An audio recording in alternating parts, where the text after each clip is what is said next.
On November 1st, 1980, nearly 45 years ago, Canadian psychiatrist Lawrence Pastor and his patient and future wife, Michelle Smith, released the book Michelle Remembers, chronicling Lawrence's therapy and treatment of Michelle throughout the 1970s. Michelle Remembers relied on the practice of recovered memory therapy to make sweeping, lurid claims about satanic ritual abuse involving Michelle. She alleged, after hours of hypnosis, to have been tortured, imprisoned, physically and sexually assaulted, and made to watch human sacrifices by the Church of Satan in multiple rituals occurring in the mid-1950s. One ritual was supposedly 81 days long and resulted in the summoning of Satan himself, followed by the intervention of Jesus Christ, the Virgin Mary, and the Archangel Michael, who removed scars received by Michelle throughout the ritualistic abuse and blocked memories of the events until, and I quote, "the time was right." While the book presents its claims as fact and was extensively marketed on that basis at the time, no evidence was provided. All investigations into the book failed to corroborate any of its claims, with investigators ultimately describing its content as being primarily based on elements of pop culture and fictions that were popular at the time when it was written. Scholar Joseph Laycock himself found that most patients hypnotized to recover memories of satanic ritual abuse were describing scenes from films such as The Exorcist, Rosemary's Baby, and The Omen, and claiming them as memories of their own. Many years later, both Michelle Remembers and the methods that helped write it are largely discredited. But it's too late. The damage has already been done.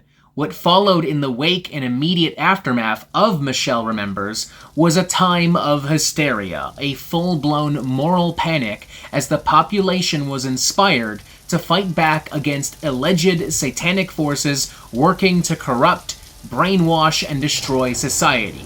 We know this today as the Satanic Panic.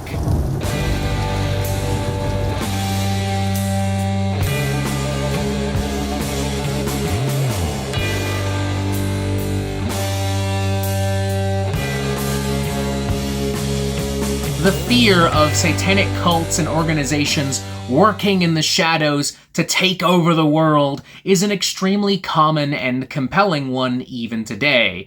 QAnon, InfoWars, Pizzagate, and a variety of other conspiracy theories and right-wing media, religious, and political institutions and figures all have the satanic panic of the 80s to thank for their existence and power. But the Satanic Panic's influence is perhaps most strongly felt and recognized, at least by the average person, in its assault on media and art.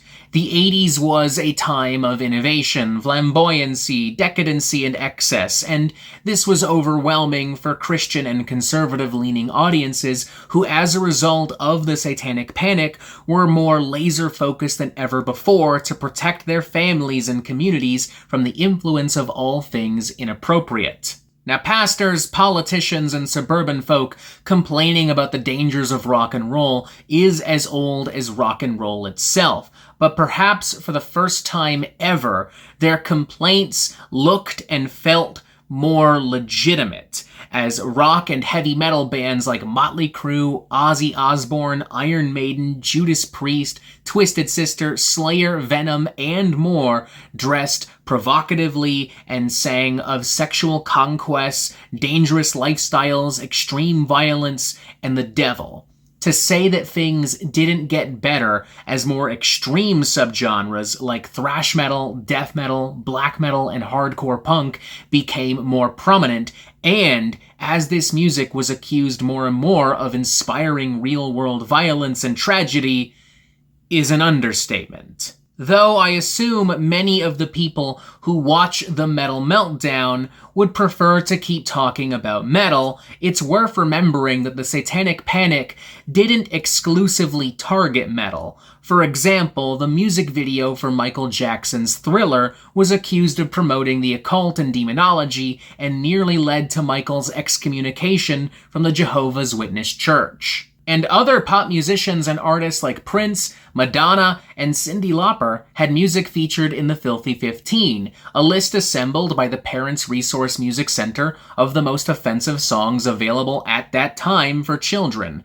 A few of the metal bands we mentioned a moment ago also had music featured in the Filthy 15, which itself isn't officially really a byproduct of the Satanic Panic, but the two certainly did work very well together to target musicians for the crime of being musicians. Horror movies, comic books, and tabletop games like Dungeons & Dragons were subject to heavy criticism and accusations of occult and devil worship from religious groups as well. The general consensus is that the Satanic Panic reached its peak of hysteria in the mid to late 80s and started to lose some steam in the mid-90s. A 1994 article in the New York Times stated that of the more than 12,000 documented accusations worldwide, investigating police were not able to substantiate any allegations of organized cult abuse.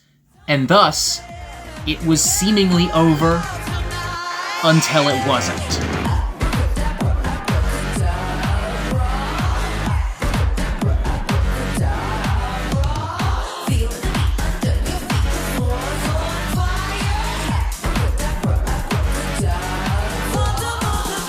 Fast forward to the 2010s and 2020s, the darkest corners of the internet where normal and rational ideologies and behaviors are dismissed and ridiculed creep more and more into the mainstream. And this has a variety of consequences, far too many to properly dissect and discuss in one video, at least not one on a channel where the host is typically drunk. Put very simply, right-wing factions shift even further to the right, paving the way for mainstream acceptance of hateful views and conspiracy theories that were not so coincidentally inspired by the original Satanic Panic, as we mentioned briefly earlier in the video. Cough, cough, QAnon, InfoWars, Pizzagate.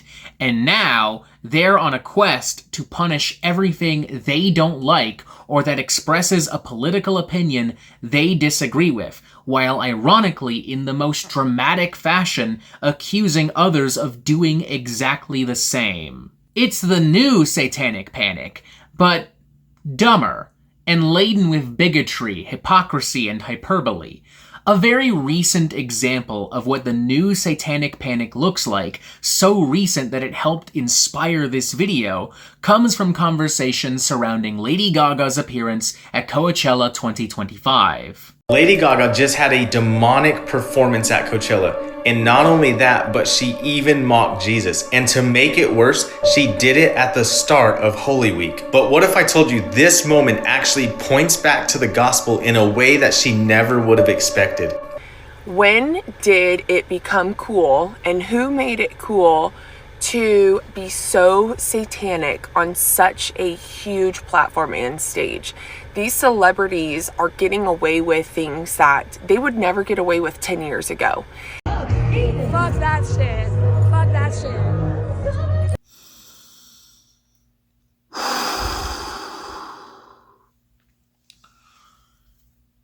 This is just so fucking silly. Honestly. Like, it's Lady Gaga. She's not brand new. She's always been a little edgy and controversial here and there, and the idea that her performance or a performance like this wouldn't have been allowed to exist 10 years ago is objectively incorrect and stupid to an almost hilarious degree. Like, never mind the fact that Lady Gaga was putting on exactly this type of show 10 years ago, but like, have y'all seriously never heard or seen Alice Cooper? Marilyn Manson, Rob Zombie, Gwar, Rammstein? Seriously? Really? Ever heard of black metal?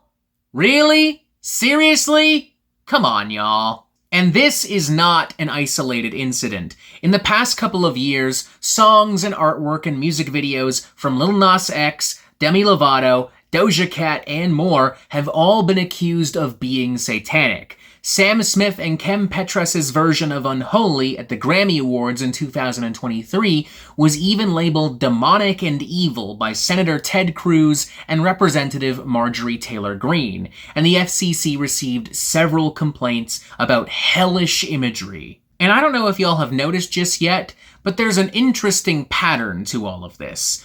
All of the artists that we've mentioned thus far in this video are all openly queer.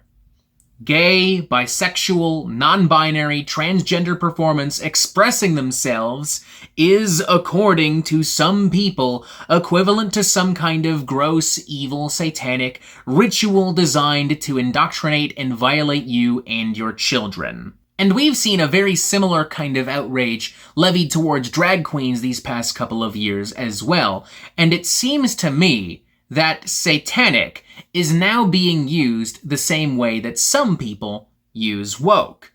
As a dog whistle, coded language, as a disguise for the bigoted thing that they want to say, but know that they can't say or don't have the guts to say. Well, mostly. I don't think that when people complain about Gojira playing at the 2024 Olympics opening ceremony, or about Knock Loose and Poppy playing Jimmy Kimmel's show, or about Behemoth making the Christ is Cringe shirt, or basically just being Behemoth, or, I don't think these people were actually trying to say, wow, that's gay or woke and I hate it, or whatever. There's definitely still some old school satanic panic mixed within the new school satanic panic. But I feel like that's more of a byproduct of a perception of metal and extreme music that people already have, and that will very likely, for better or worse, never really fully shake off. It is my firm belief that the premise of the satanic panic of both 1985 and 2025 has been weaponized and perhaps even created in an attempt to censor, oppress, and attack various forms of music, media, and art, particularly music, media, and art made by people who express different opinions, who don't look or talk or act like the normal, straight, white, cisgender Christian man. And frankly, it's a waste of fucking time. It distracts us and pulls attention away from issues that actually matter, like combating fascism or reversing the disastrous effects of climate change. It's culture war BS, manufactured by people who benefit, who profit from you being naive and gullible. Because if you're worried about woke Snow White, or black mermaids, elves, samurais, or superheroes, or gay satanic pop singers, you won't have time to be worried about the fact that everything is getting worse and more expensive. And if you're convinced that everything is worse and more expensive because of woke Snow White, because of black elves, mermaids, samurais, and superheroes, or gay satanic pop singers, that's even better. I don't think any of this is what the authors of Michelle Remembers intended, or at least I don't really know for sure and never will. But I do know that if you're genuinely worried about evil, abusive, manipulative forces working to destroy the world, you'd be best off leaving Lady Gaga and metal bands and kids playing Dungeons and Dragons alone, and would greatly benefit from paying closer attention to what elected officials and billionaires are doing right now. To quote the Russian novelist Fyodor Dostoevsky, I think the devil doesn't exist, but man has created him in his own image and likeness. I'm not really sure how to end this video because, I feel like I could really minimize the impact and urgency of this video, of this topic, of everything I'm saying, by, ending on a joke, on a little skit with Thrash and Jackson or Chompy or whatever. Or if I was just that just doesn't feel right. I don't know. I'm gonna go drink some bourbon.